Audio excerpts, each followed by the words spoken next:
Hello, everyone. My name is Bella Dinzar. I'm a board member at the National Transportation Safety Board, the NTSB. Our investigators began arriving here on scene last night, and the rest of our team arrived early this morning to begin our investigation into the AS-350B2 helicopter crash into the East River. The NTSB is an independent federal agency charged by Congress with investigating every civil aviation accident and significant accidents in other modes: marine, pipeline, rail, and highway. We also issue safety recommendations aimed at preventing future accidents. Before I go any further, on behalf of all of my colleagues at the NTSB, we extend our hearts out to all of those who were affected by this tragic accident. Our thoughts are with you during this very difficult time. Here's the factual information that we have now. The AS-350B2 helicopter was manufactured in 2013 and registered to the Meridian Consulting Corporation of Kearney, New Jersey. It is powered by a single Safran turboshaft engine. There were 6 people aboard the helicopter, a pilot and 5 passengers, who were on a private photo flight. Shortly before the crash, the pilot radioed ATC, air traffic control, declaring an emergency due to engine failure. The crash occurred at 7:08 p.m. Eastern Daylight Time, and video captured an auto rotation into the East River. Last night, officials tied off the helicopter off the 23rd Street Seaplane Pier, still upside down. As you may have witnessed earlier this afternoon, officials from local and federal governments recovered the helicopter from the river using divers and a barge. The helicopter is being taken to a secure location where we will be able to examine it carefully. Since this was a photo flight, we will be working with the NYPD to recover any cameras or personal electronic devices from the aircraft that might paint an accurate digital portrait of the last moments of this flight. And before I continue, I want to sincerely thank all the first responders, the local and federal officials who have been involved in the recovery and who have been supporting our investigation. We couldn't do our work without their invaluable help. The NTSB will analyze the facts, determine the probable cause of the accident, and we will issue a report of those determinations. The investigator in charge of this accident is Mr. Todd Gunther. Mr. Gunther is a senior aviation investigator with nearly 30 years of accident investigation experience. He is leading a multidisciplinary team of experts. The NTSB team will be examining the following areas: air traffic control, operations, airworthiness, survival factors, power plants, and weather. In addition to our investigators, we also have specialists from our Office of Transportation Disaster Assistance here to assist victims and their families. We have also held an organizational meeting and established parties to our investigation. The parties are the Federal Aviation Administration, Airbus, and Safran engines. They will provide technical expertise to the investigative process. In addition, assisting us are the NYPD, FDNY, Office of Emergency Management, the Office of the Chief Medical Examiner, the U.S. Coast Guard, and the U.S. Army Corps of Engineers, and we appreciate their help. Tomorrow will be our first full day on the scene. Our investigative team will be on scene for about 5 to 7 days. Our mission is to understand not just what happened, but why it happened, so we can prevent it from happening again. We will not be determining the probable cause while we are here on scene, nor will we speculate about what may have caused this accident. And since we're just beginning our investigation, we don't have a great deal of information to report yet, but we will keep you informed by providing regular updates as we find out more. And if the public has relevant information for the investigation, you can email us at eyewitness report at ntsb.gov. And for the latest information on media briefings, you can follow us on Twitter and our website. And Twitter is at NTSB_newsroom, and the website is ntsb.gov. Now, I'd be happy to take a few questions. To ask a question, please raise your hand, and when I identify you, please state your name and your affiliate. Yes. Adam Reese, NBC News. Can you confirm the helicopter did not have doors? And if so, as a safety official, what are your thoughts on it's becoming a trend apparently, helicopters going up on these photo tours so people can take pictures so they can show them off on Instagram? The question is about whether the helicopter had doors and in general about these types of photo shoots. And what we do know is this type of helicopter, it was legal to have the doors open. We don't know exactly what the situation was, but that's what we're going to look at now that the helicopter has been pulled up out of the river. We're going to inspect all that and see what is going on and what actually was happened at the moment, which is why things like video and other information that the public may have is so important for us. Yes. Vice Chair, two questions. One is about the harnesses. Some who were in a sister helicopter talked about how difficult it is to get out of the harnesses in general. And secondarily, can you talk about the floats? I mean, this is something that has to be maintained just like a engine or anything else. If both floats had operated correctly, which the pilot said they did not, if both floats had operated properly, would we have had this tragedy? So this is a two-part question. I'll answer the latter one first about the floats, about whether they were operating correctly and whether, if they were operating correctly, if this would have happened. The floats did inflate, as you may have seen from the helicopter being pulled up.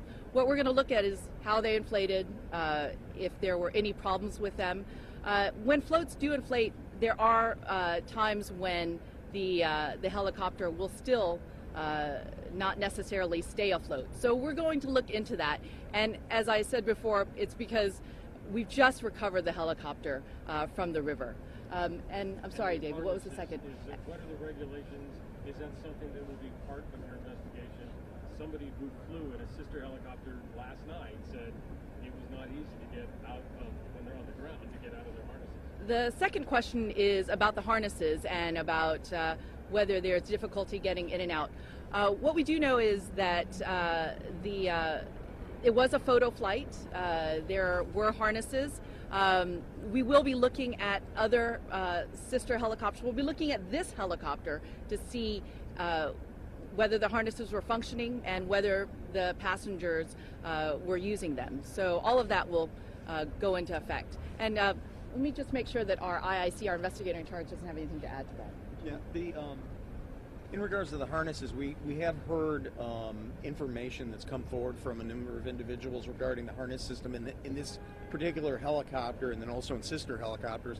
And we've heard information about that some people have been discussing that.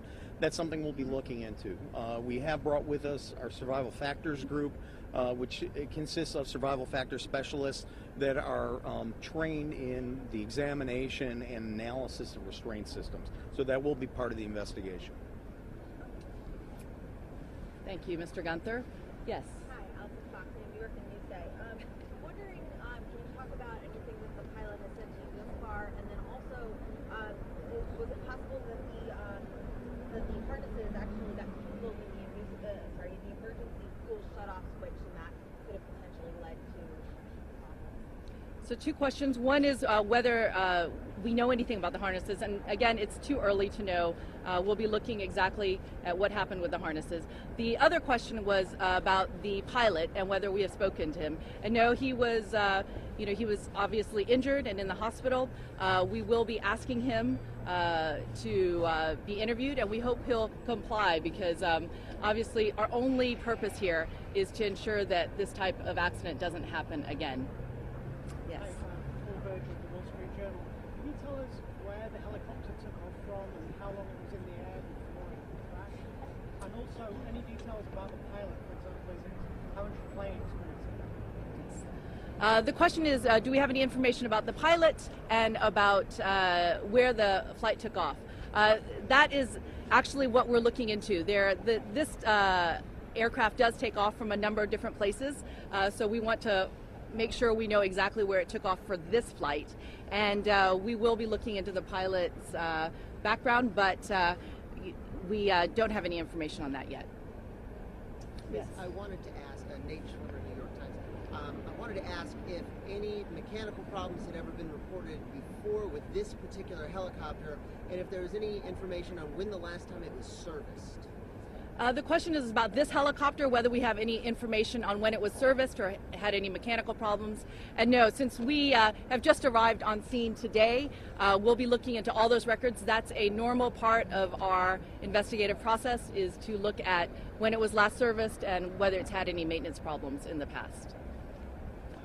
On the flotation devices, do you inspect those? Do they go through any sort of testing periodically on those devices that are meant to prevent it from flipping over? So the question is about the flotation devices. Do you want to address that, or shall I? Okay, so one of the things about flotation devices on those helicopters are used, it's not something similar that you would see with a helicopter that has fixed pontoons.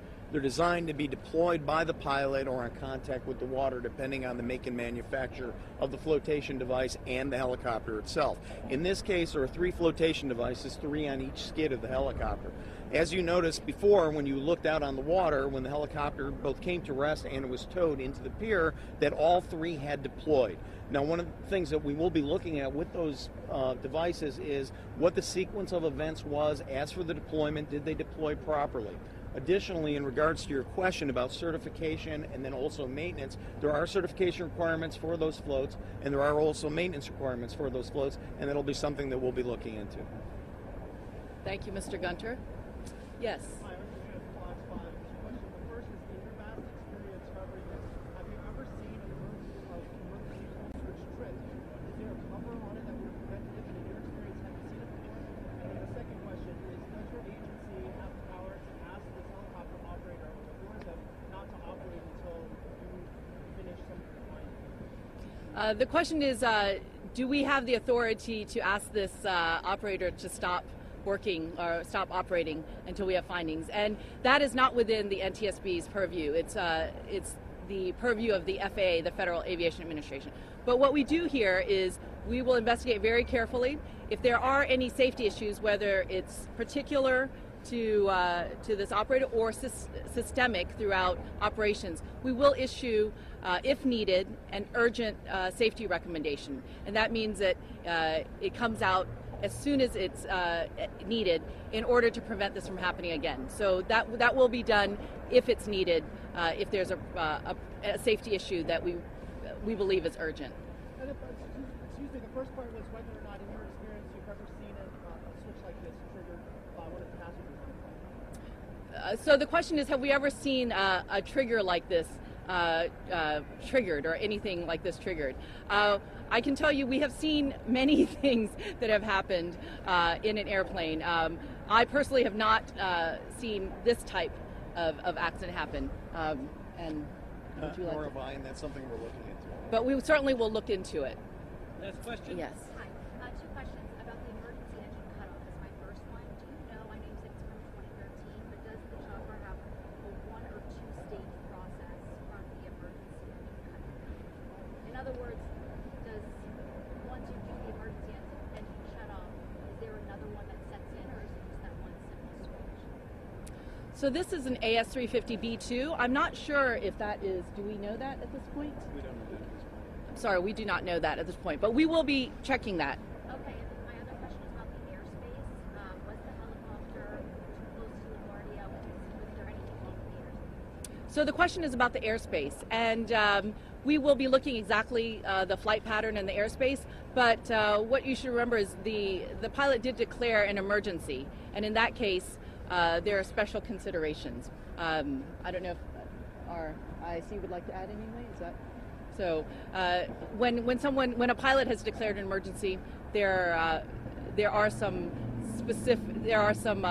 I suppose less strict requirements. There was talk of potentially the pilot telling investigators that maybe one of the passengers' bag hit a switch. Did you have that communication with the pilot at all? The question is what the pilot has told investigators, and we have not spoken to him yet, and we hope to be able to. And we've always had very good relationships with people we've interviewed because they know our purpose is simply to prevent these accidents from happening again. Thank you. Thank you very much.